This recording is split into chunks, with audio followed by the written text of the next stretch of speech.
and welcome to Chant, a Psalm a day. This is Psalm today is 6-9. Psalm 69 today is the Psalm. It's really kind of cold. As you can see, I'm in the blanket. It's late. I got up late. I went to rest late. Working, trying to finish up financial statement, financials from 2023. So I learned a lesson big time, but that's another video.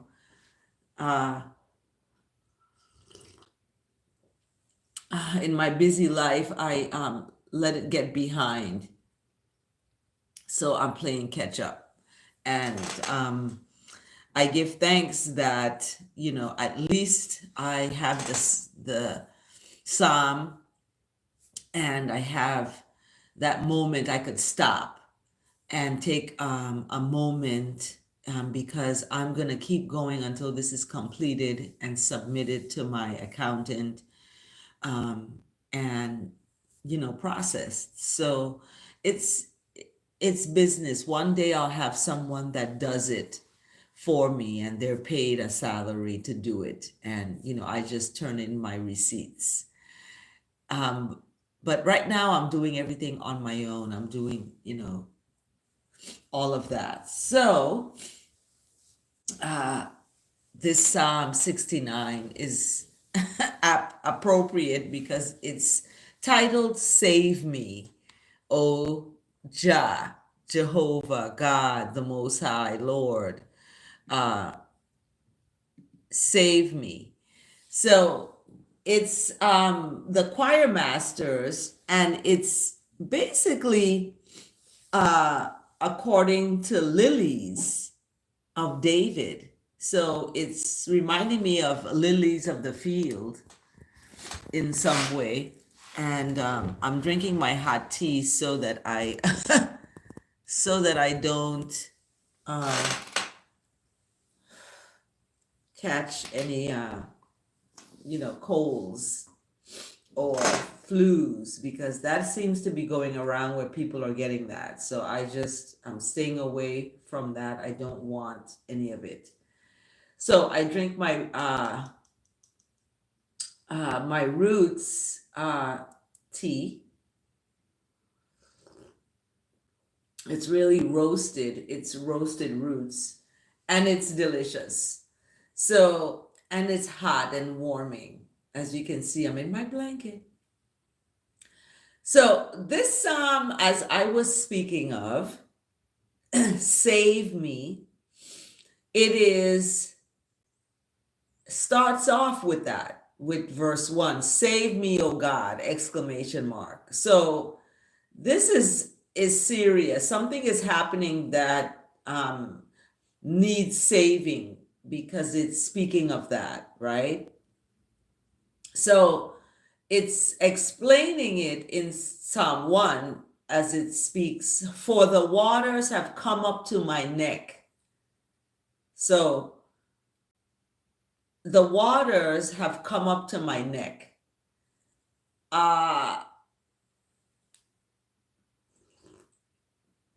I was just in the water in the Virgin Islands on St. John.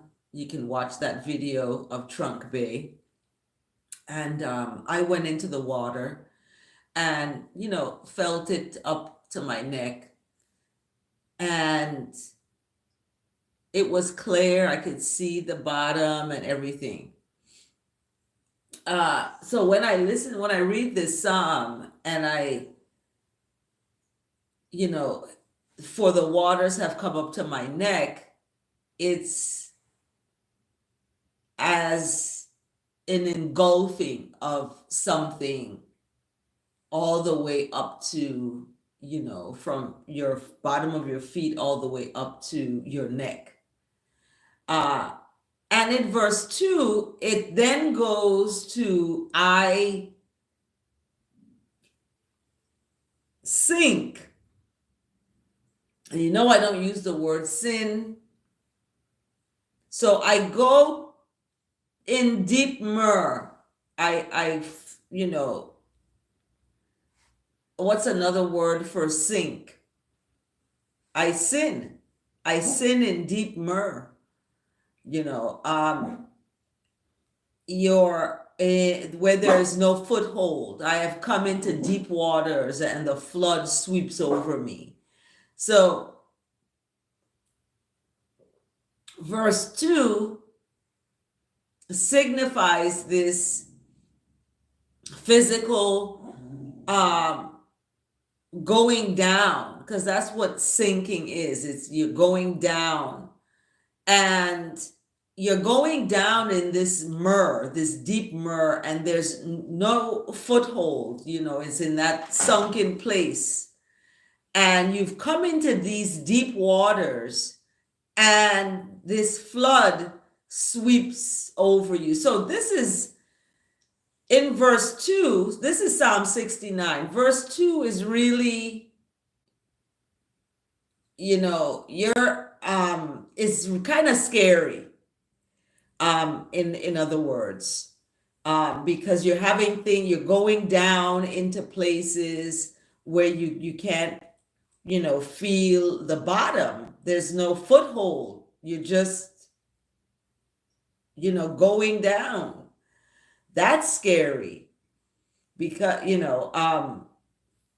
and you have this flood sweeping over. So in verse 3, it then gets into, I am weary with my crying out.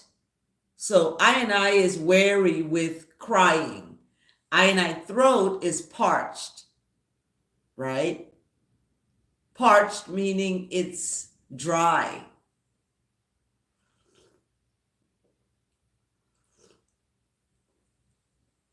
And my eyes grow dim with waiting for I God. So verse 3 is looking at this physical reaction, right, to what is happening. And that physical reaction is weariness, it's, crying out, it's a parched throat, eyes are dim. And all of this is happening with waiting for my God, my Most High, my Almighty, my, power of the Trinity, my Savior, my Redeemer, my, however you want to call that one. That's your personal relationship. That is nobody's, that's your personal relationship. And when we get into, how we're supposed to see, this Father, Son, and this Holy Ghost, that is our personal relationship. And if we want to be part of that Trinity, it's a big responsibility. So, people are part of that Trinity to the point where they, torture themselves, similar to what was happening to Jesus being tortured, and they want to take on that themselves. And that's going a little far. That's why we have communion, and stuff, so we don't have to do that and beat ourselves up. So, but people interpret the scriptures differently, and these interpretations, are influenced by lots of different aspects. So you have to find that personal relationship, and that's what I'm trying to do. And I go live doing the psalm in, looking for that and finding things that is similar to my life, because the psalm, though that is similar, certain things in the psalm. And I I send out, love of the Most High, because in verse 3, waiting for the Most High is what I'm doing at this point, and I'm trying to be strong because my mom is in the hospital. So I ask that all the angels of righteousness and healing and love surround her today, and all of those who are in the hospital or suffering from some physical ailment, that they are covered in grace, they're covered in mercy and compassion, and they are healed. Their bodies are healed, they're lifted up so that they can keep on, chanting the songs of righteousness and love. So verse 4, more in number than the hairs of I head are those who hate I without cause. Mighty are those who would destroy I, those who attack I with lies. What I did not steal, must I now restore? So verse 4 is really, this is what a colleague of mine is going through with people hating them, and this is happening to a colleague of mine, and in the communication with the colleague, I kept asking, why is this hate? Where is this hate coming from? And looking at this verse, because there's no cause for it. And I mentioned to the colleague, it's as if you stole something from the person. You stole their man or something, that they attacking you with lies and these sorts of things. So we see this is happening in the Psalm, and this is real. I see this happening, to a colleague. And in verse 4, what I did not steal, must I now restore? So it's similar to what I mentioned to the colleague. Did you steal something from them? And this is what the Psalm is asking. What did I not steal? Now must I now restore? I didn't steal anything. Do I have to I have to put something back that I didn't take? That's why you hate me so? So this is all inclusive of, saving I, because there are folks out there who hate I, want to destroy attacking I with lies, and they want to, do these things. So David in this psalm is asking for saving, from the Savior, asking for saving from the Savior.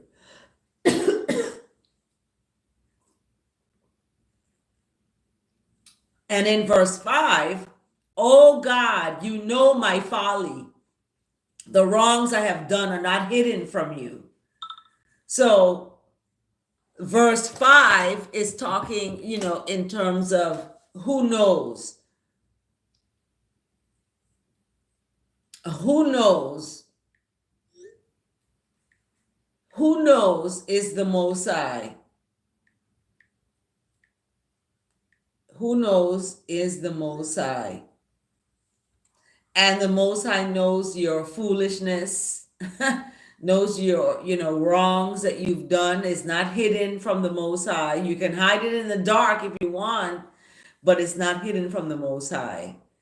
So it's interesting that David, speaks of this in verse 5, and how David does it. In verse 4, he's, talking about folks out there, so many of them, more than the numbers on his head, more in the number of the hairs on his head, is out there trying to get him. And then he reverts to, look, I'm going to look at myself. I'm going to look at me because you know what I've done. You know the things I've done. I'm going to be accountable to you for that. So then in verse 6, it's a shift. It's a shift now. Let not those that hail or have a future or salvation in the Most High be put to shame through I and I. Okay? So let not those who hope in you be put to shame through me. In other words, the ones who have a future in, or who's looking at that future of that salvation, that's there. I don't have to stress, worry, I'm gonna be okay. That is that knowledge of that salvation. Those that know that will not be put to shame, will not be shamed, through the Most High, Almighty Lord God of hosts. And then in verse 6, it keeps on with, let not those who seek the Most High be brought to dishonor through this Almighty of I and I. Okay. Verse 7, for it, and when we talk about it, what are we talking about? For the sake of the Most High, that I have borne reproach. So it's because I'm on the right path, doing good. It's because I acknowledge, God, and people speak, and acknowledge that they are persecuted. They are, a reproach. They're like, oh, geez, that person is too religious. They're too much about doing good. They want to, they don't want to eat their friends, but I do. I want to eat up the flesh of the earth. So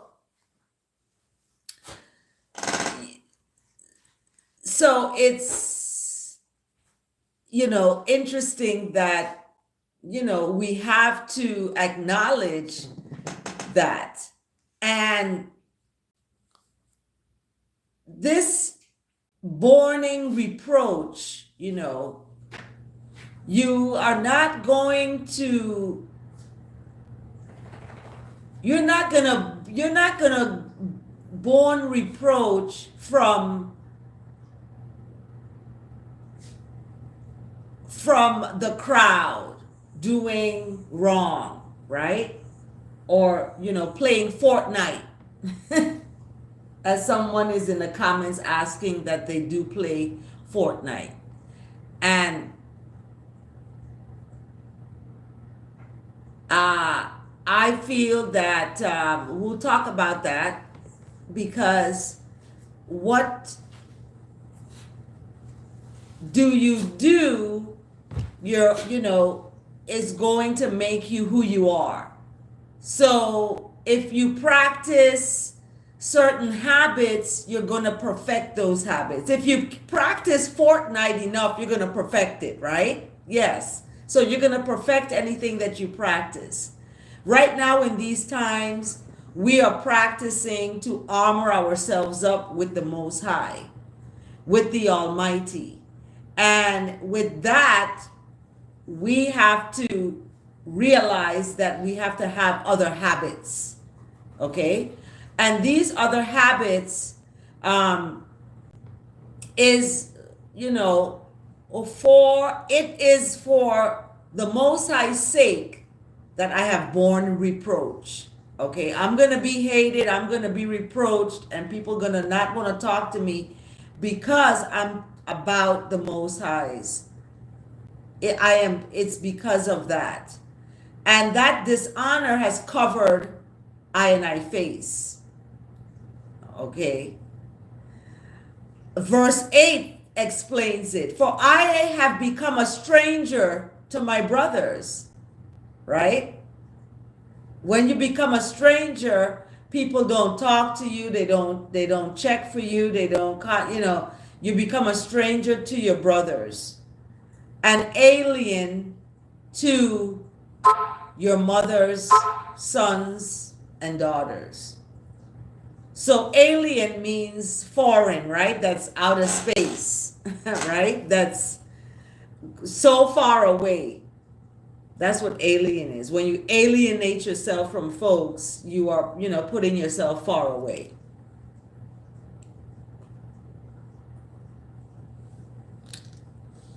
So in verse 9, for zeal for your house has consumed me. So for zeal, meaning that the joy and the passion for the house of the Most High, for having a house without violent video games, for having a house that is loving in all aspects, from when you get up in the rise to when you go to the bathroom to when you go to the kitchen, everything is alive. It's life. You're making living foods. You're creating a space for God to come in, right? You're creating that space. So that zeal is that passion. And that passion, you're consumed. It consumes you. And I don't like the word con, because con is a lie, that prefix con. So I use engulf, if blazing, flames, inflaming I. That passion for being in the house of the Most High just inflames I. I was in a home with violent video games, and I said, let me see how to play. I would like to learn that, how to move the controllers and have them going. I want to learn it. And I didn't get to, because in the real world that we live in today, we waste our time and our potential on this earth. We have so much potential. We are artists, we are scientists, we are, creators of Fortune 500 companies. We have ideas and businesses in our heads that we waste time with other things and not with those businesses in our heads. And these businesses we have in our heads oftentimes are businesses that can help our people, all people. But we sit there and we create wealth for other people.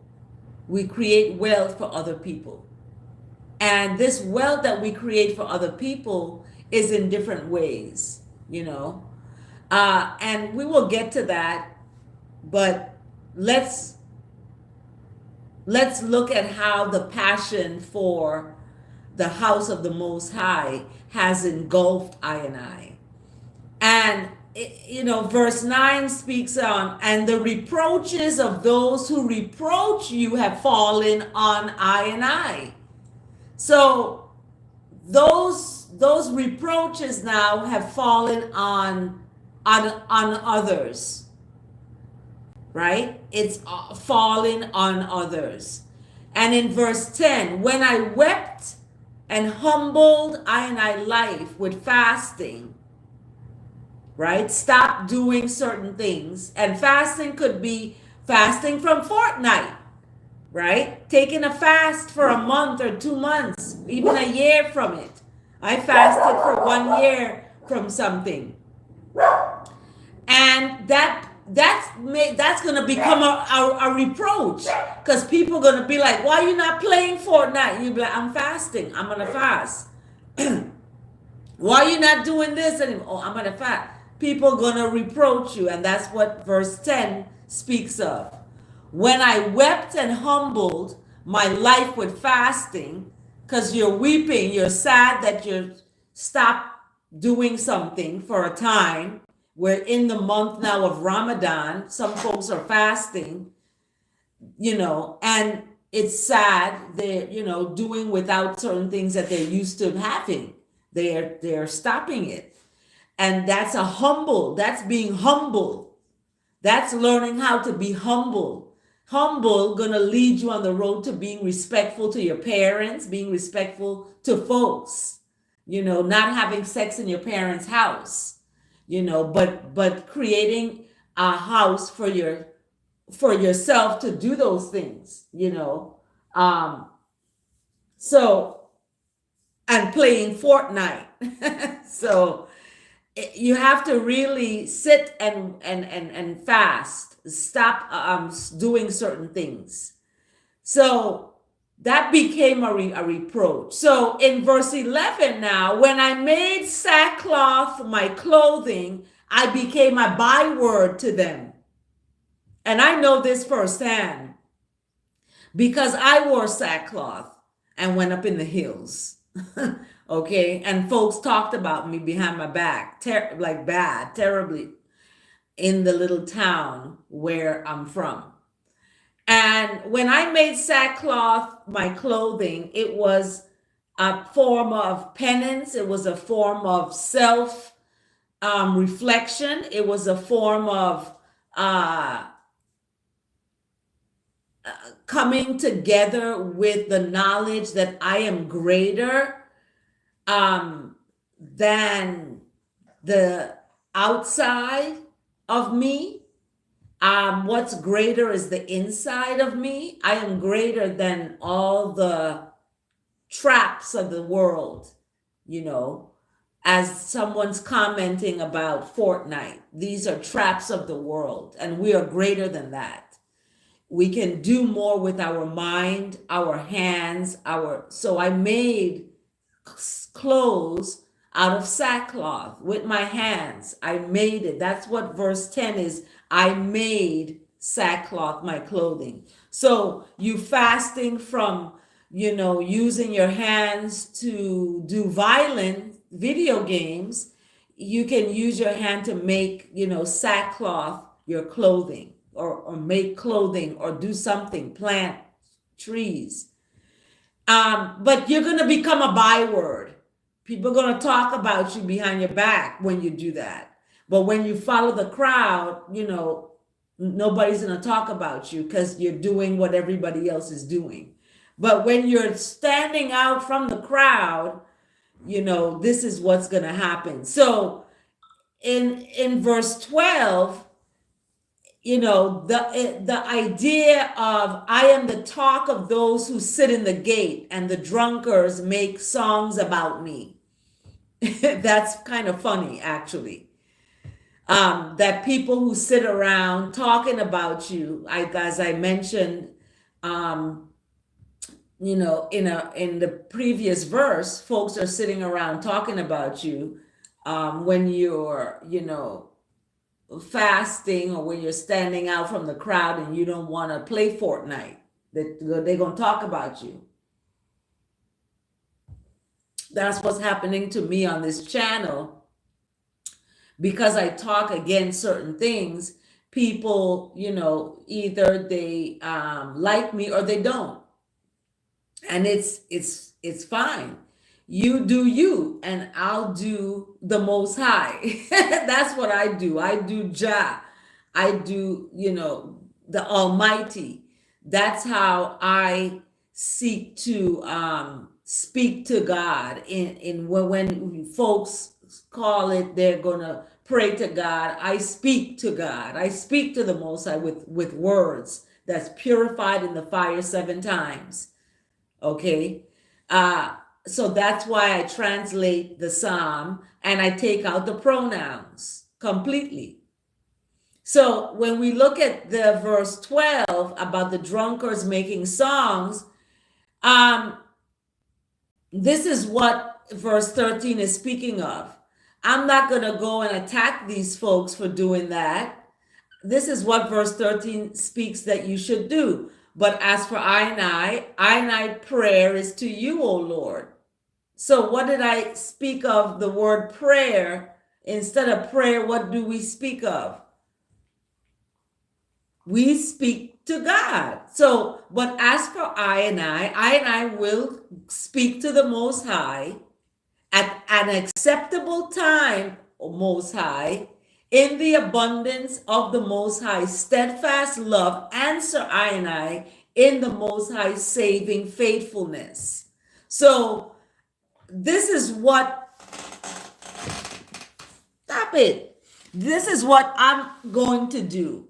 I'm going to speak to the Most High. I'm not going to worry myself that folks are talking about me behind my back um, and this and that. No, I am going to speak to the Most High as I'm speaking to the Most High now in this psalm.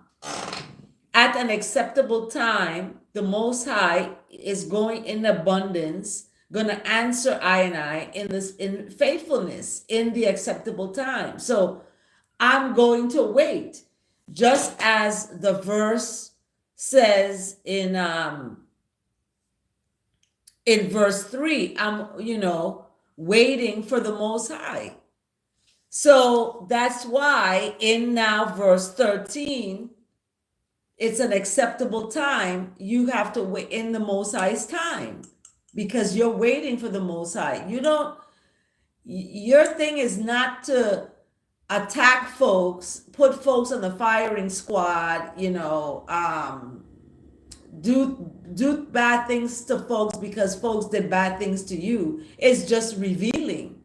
That's all it is. It's a revealing of folks, and that's why good people will be crucified, because the bad people don't want to be exposed. Good people expose bad folks. When good people want good things in their lives, they want, healthy things. They want nutritious. They want, love and honesty and loyalty and compassion and grace and, accountability and all of that. So in this Psalm 69, I was turning it around. In this Psalm 69, in verse 14, it speaks, deliver I.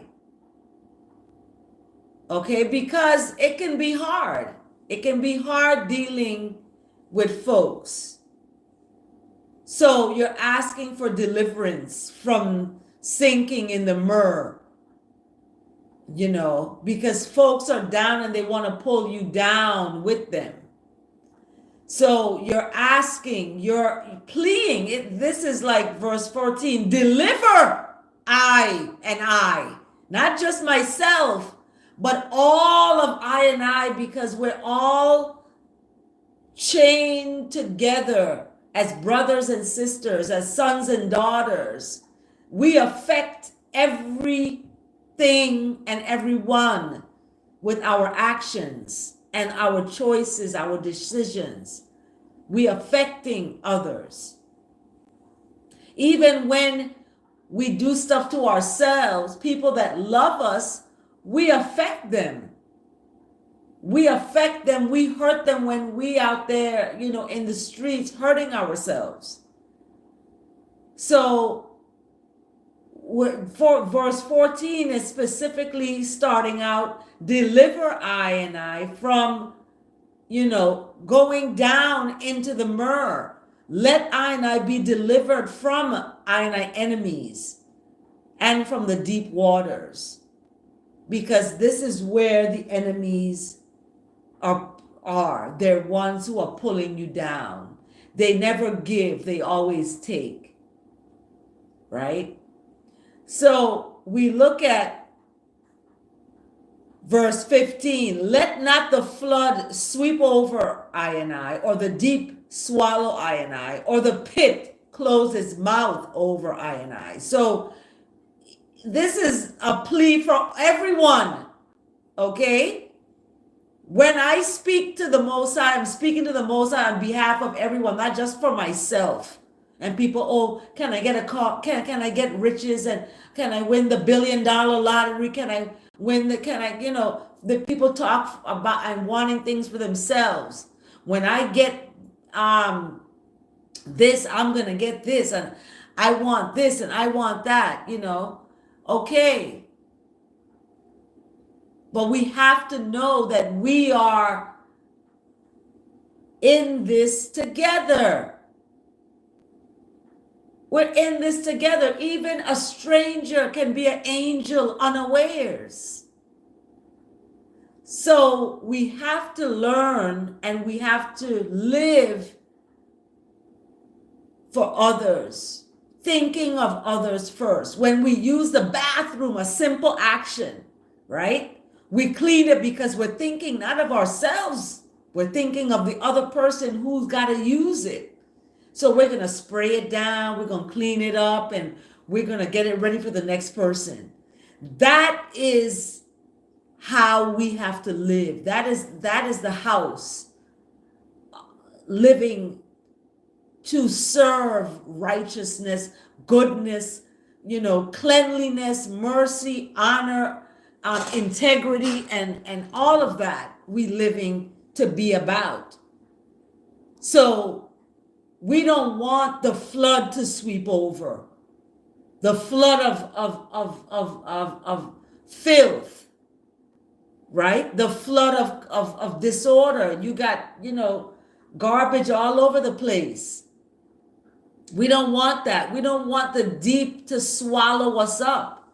We don't want the pit to close its mouth over I and I, that we can't even get out of the pit.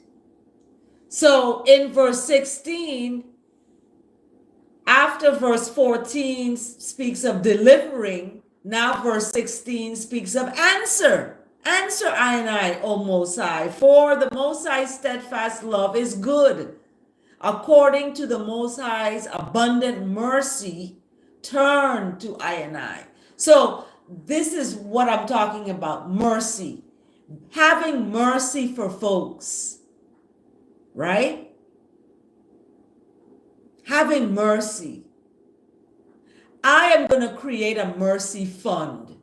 And this mercy fund, I'm going to put $5 in it, $10, $20, and I'm going to build this mercy fund. And it's going to be a fund where folks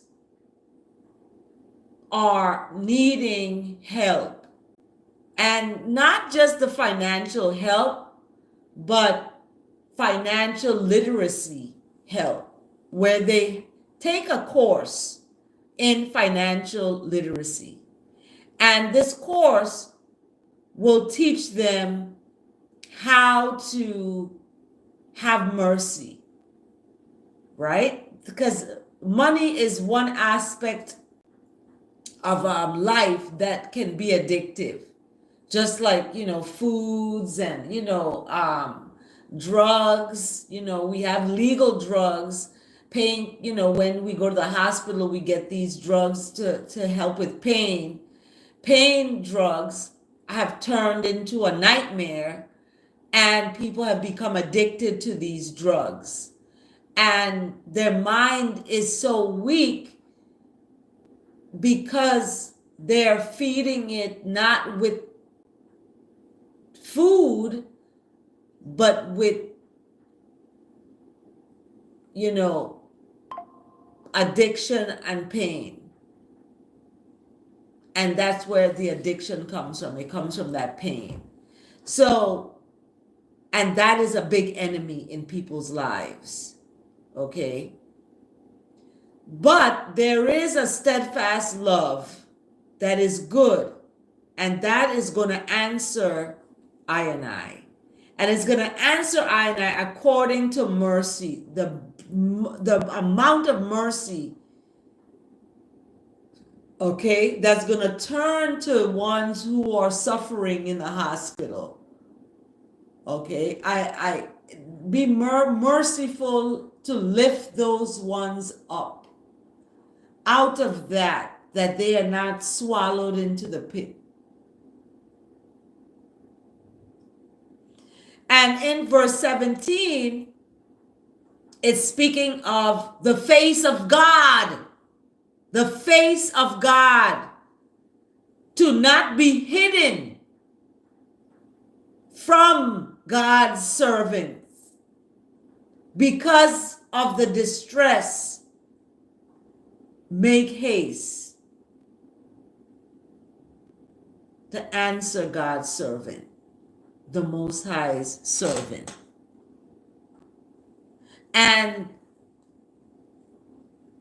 in that is where that mercy comes from. That mercy comes from that answering.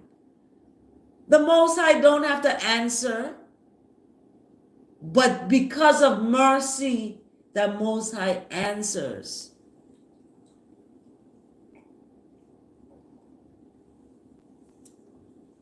The Most High knows I'm walking every day, and the Most High sends certain ones to pick me up while I'm walking.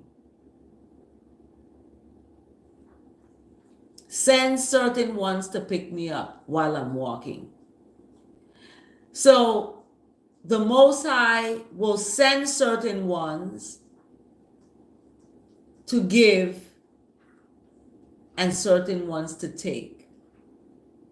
And as a generous giving individual, I will be that example of how to give. How to give.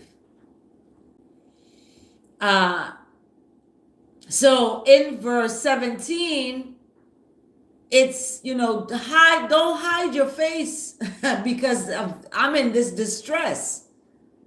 Make haste, And verse 18, draw near to I and I life, redeeming I and I. And I spoke of the Most High as the Redeemer, that one who is the Most High, the Almighty, the Comforter, the Merciful.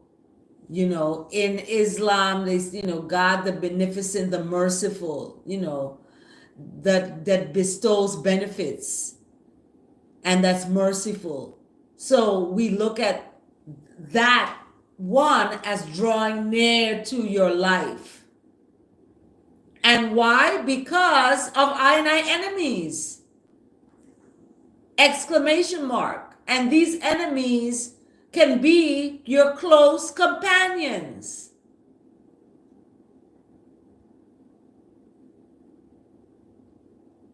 So you have to love.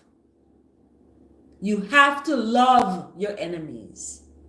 And loving your enemies is loving yourself.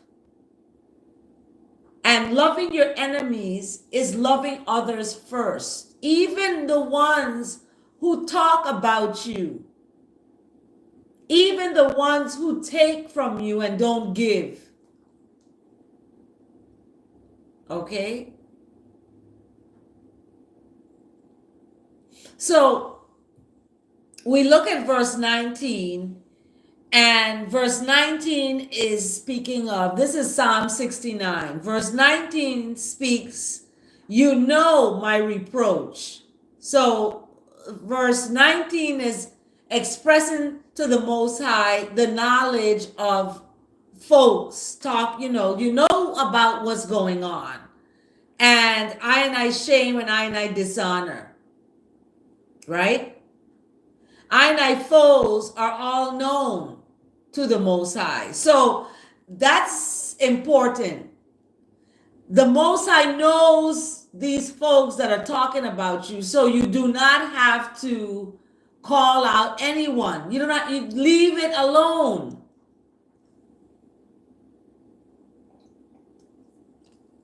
Leave it alone. Because in verse 19, the Most High knows these ones. Already knows. So, what does verse 20 speak of? These reproaches have broken Einai's heart, so that Einai is in despair. Einai looked for pity, but there was none, and for comforters, but I found none.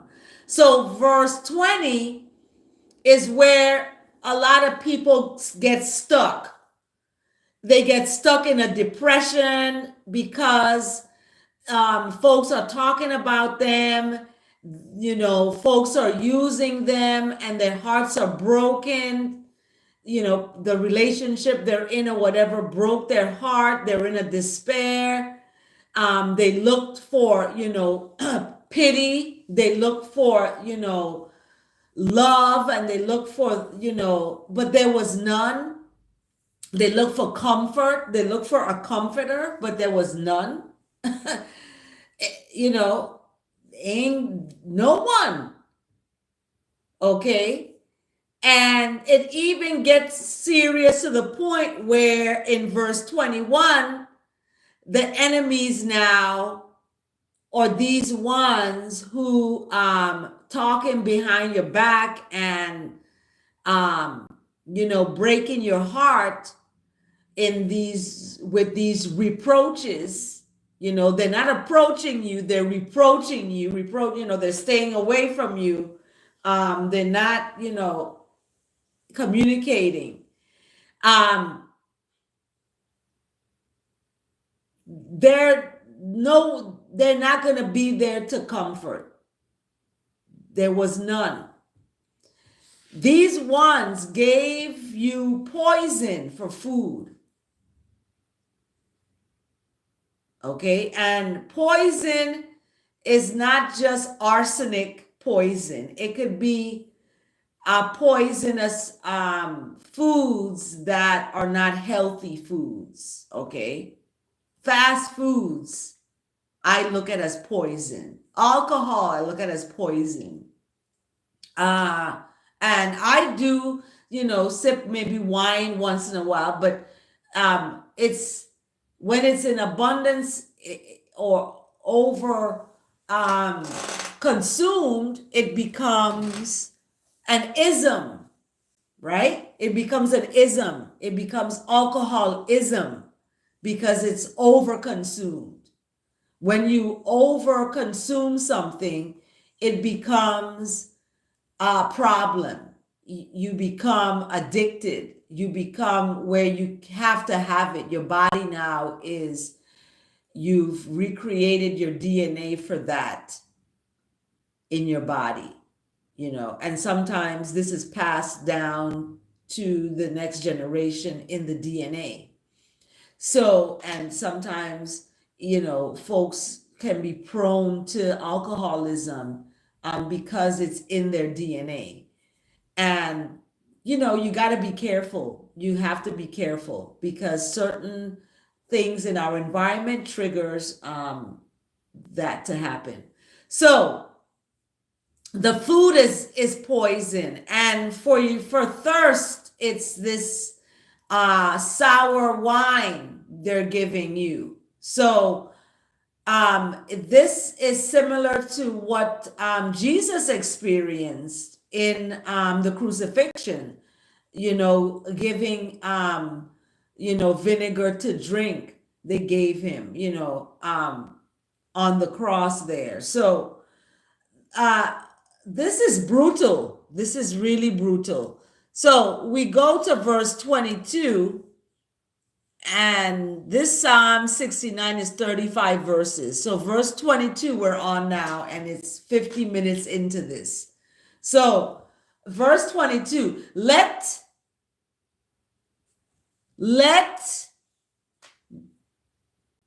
these ones, right? Let their own table before them become a snare. So these are the enemies that we're speaking of here. And when they are in love, let it become a trap. So their own table is going to snare them. Okay, that's why it speaks of what you do comes back to you.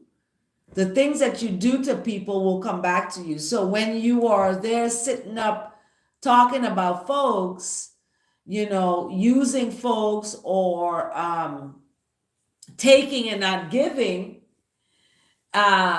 folks, it's going to be that's going to be coming back on you, what you gave out. So that's why you have to be selfless. You have to think of others. And when we don't think of others, and we just think of others as this is someone, or these are ones we can just take from and not give a word of thanks, or give a kind gesture, or kind token of our appreciation to a ones, then we fall into this sunken place. And we have to see where that is when we look at this Psalm 69, 22, Psalm 69 verse 22, because you're going to reap what you sow. So it's going to become a trap when they are feeling in love and all of that. It's going to be a trap because they have set this up themselves. So verse 23, let the enemy's eyes be darkened so that the enemies cannot see, and make the enemy's loins tremble continually, or steadily. So when I read loins trembling, that's like Tourette's. That's like a disorder. That's like affliction of the flesh.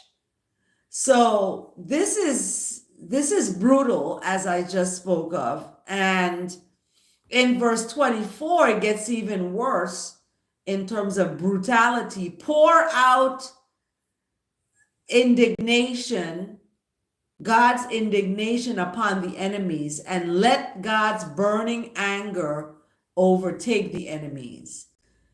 So it's a burning fire. We see in the book of, I think it's Exodus, when Moses was met by the burning bush, a consuming bush, but it wasn't, it was just in that one spot that it was burning. It wasn't, burning anything else. That was the Most High. So when I read now in Psalm 69 verse 24 that the Most High's anger is burning, it's a fire that's going to overtake the enemies, I look at that as the ultimate love. That fire is the Most High's love is a burning fire. And it's only going to take love, is going to only be the thing that's going to conquer these folks, talking behind your back, reproaching you. Only love is going to be that saving grace. So, this is brutal. The fire, the burning anger is just going to overtake the enemy. In verse 25, may the enemy's camp be a desolation, and let no one dwell in the enemy's tents. So all of this is happening. Verse 26, for the enemies persecute, ones that have been struck down. So they're people who are down, they're still trying to beat them down. And they recount the pain of those wounded. Verse 27, add to the ones, the enemies, punishment upon punishment, and may the enemies have no acquittal from the Most High. Verse 28, let the enemies be blotted out of the book of the living, and let the enemies not be enrolled among the righteous. So this is serious because the enemy is one that is speaking of being unkind and unloving and violent. Okay, so that's why when we look at violent video games, I really kind of look at that as a symptom of the enemy, because the enemy is about violence and hate and reproach and attacking, and I don't want to be that. I don't want to be attacking or any way or form, shape or fashion to tell you what to do. You do you. You don't want a relationship with the Most High, that's fine. I seek a relationship with the Most High, and I seek it to the point of going on live to share that, so I can look and listen to it again during the day. So verse 28, okay, this is serious, because being blotted out of the book of the living means that you're not living on the earth anymore. You are physically, gone. Okay. And you can be physically here, but you could be gone as well. It's called the living dead. Okay. People call it zombies. And people who sit playing video games become zombied into this other world, and they don't know how to speak to people, or they don't know how to interact with the real world. So I don't like this because it's brutal, and I don't wish this on anyone. I want everyone to be saved in that time. However, many are called and few are chosen. So because of that, we have to move forward. And in verse 29, it speaks of that moving forward. I am afflicted and in pain.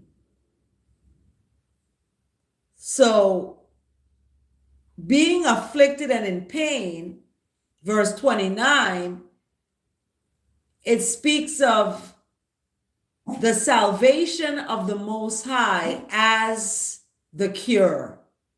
And that is what sets I and I on high, is that salvation of the Most High.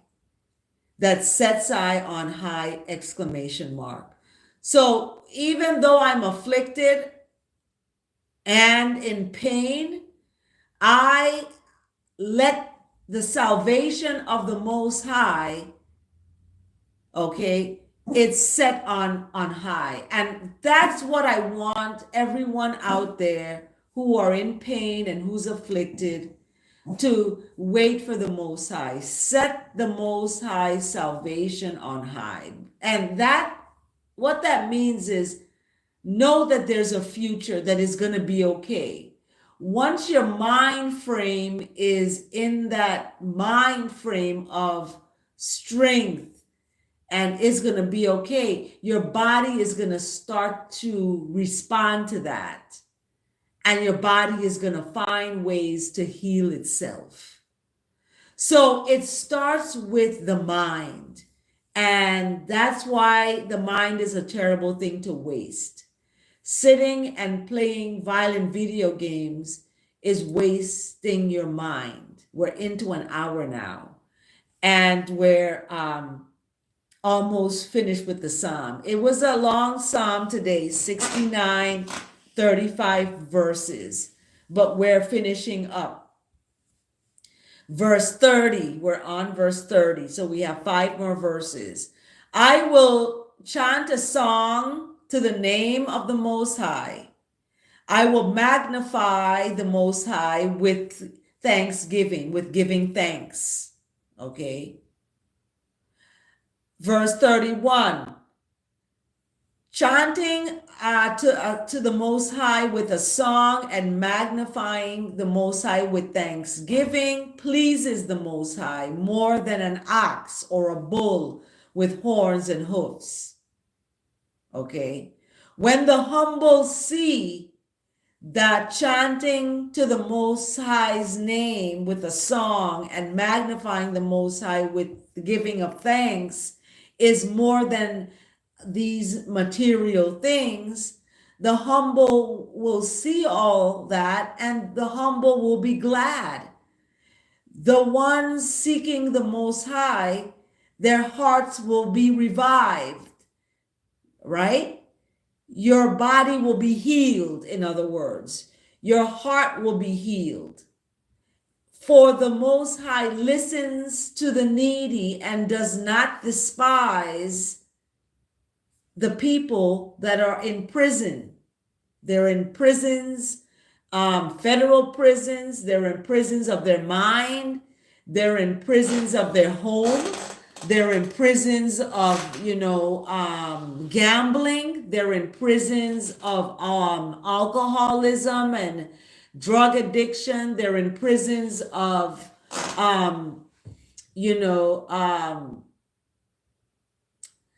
overspending. They're in prisons of financial debt prisons. So there's a lot of prisons people put themselves in.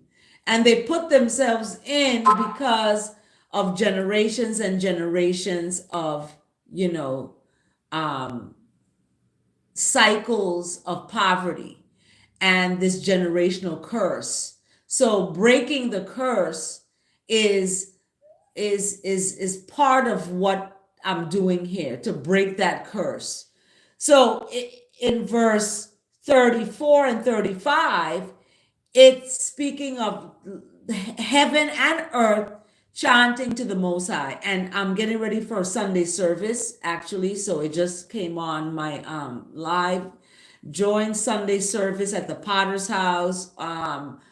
Pastor T.D. Jakes, join Pastor Haynes, Pastor Freddie Haynes out there at Friendship West. This is all churches in Dallas that I'm familiar with. The Lutheran Church in Cruz Bay, shout out to you all too on your Sunday service.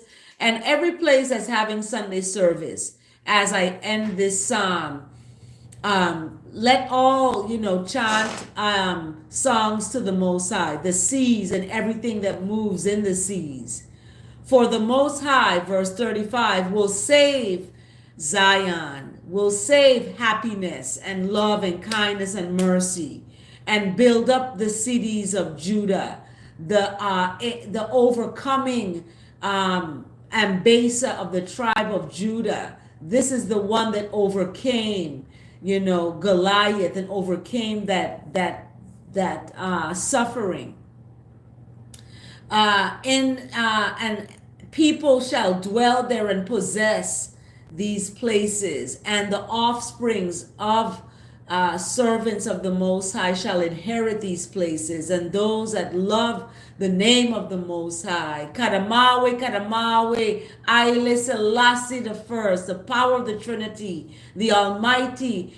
You can call the name Jesus, Niga, Selassie the First, Jehovah, Jireh, Redeemer, Comforter, the one and only, most highly high. Selassie the First, power of the Trinity, the Father, the Blessed Mother, the sons and daughters. We're calling it all. For those that love the name shall dwell in this name of love and kindness. That is what these names represent. Okay? Don't get stuck like Chuck. You have to know that love is about action. It's an action word. So let's find that. Let's give that. And as we end the psalm, today we're getting ready for Sunday service. Everyone have a great Sunday service. We have the Psalm of the day, 69, and it was beautiful. It was beautiful. So listen to it. I'm going to get ready to listen to the Sunday service at the Potter's house. They're getting ready to get started. And the word of the day today, interesting enough, the word of the day today, when I looked at that word of the day, let's see. Actually, the verse of the day is coming from Psalm 23. The Lord is my shepherd, I lack nothing. I shall not want. People want. You shouldn't want, because the Most High will make you to rest at green pastures. But then you want more. And this is what happened with the Israelites. They wanted more and more. But the Most High will lead you beside quiet waters and gonna restore and refresh your life. So wait on the Most High. Be of good courage and be patient and wait. So that is the verse of the day. And when we look at the Psalm 69 today and the verse of the day, they go hand in hand, right? They go hand in hand. Because what is Psalm 69? What is the overarching theme? Saving, right?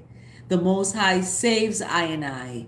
And in the verse of the day, that Savior is a shepherd, is shepherding us to safety. So some of us go a different direction. Some of us follow the shepherd. So you may lose some friends. You may lose some loved ones because ones make choices and ones don't want to follow the shepherd because they've been influenced against the shepherd, the true and living water shepherd I'm talking about. So in the word of the day, it's prayer. I feel the presence and power of God as I pray. And I love that the word of the day is prayer because I use the word speak to God. So I feel the presence and power of God as I speak to God, as I speak to Him, as I speak to her, as I speak to the Most High. I feel the presence of the Most High. So in the Revealing Word, Unity co-founder Charles Fillmore described speaking to God as the most highly accelerated mind action known. This awareness is my comfort and assurance as I release worldly, thoughts and feel the presence of the Most High.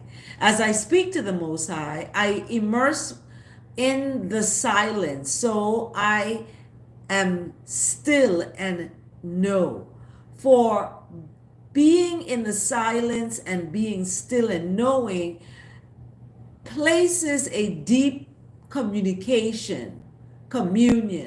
I relax and focus I attention on the divine ideas of life, love, and wise mind, strength and order that are always mine to claim. As these righteous truths flourish in an awareness, thinking, thoughts of troubles and worries fade from I mind. In the past, I may have believed prayer. Now I know speaking to the Most High was a way of asking the Most High for strength and solace. Now I know that speaking to the Most High is as one of the best ways of strengthening and uplifting I and others. So it says myself, but I'm not about myself. I am uplifting all others today as we end the Psalm today, 69, 35 verses. Thank you for sticking with this Psalm. It was long. And for the word of the day that is prayer. In translation, I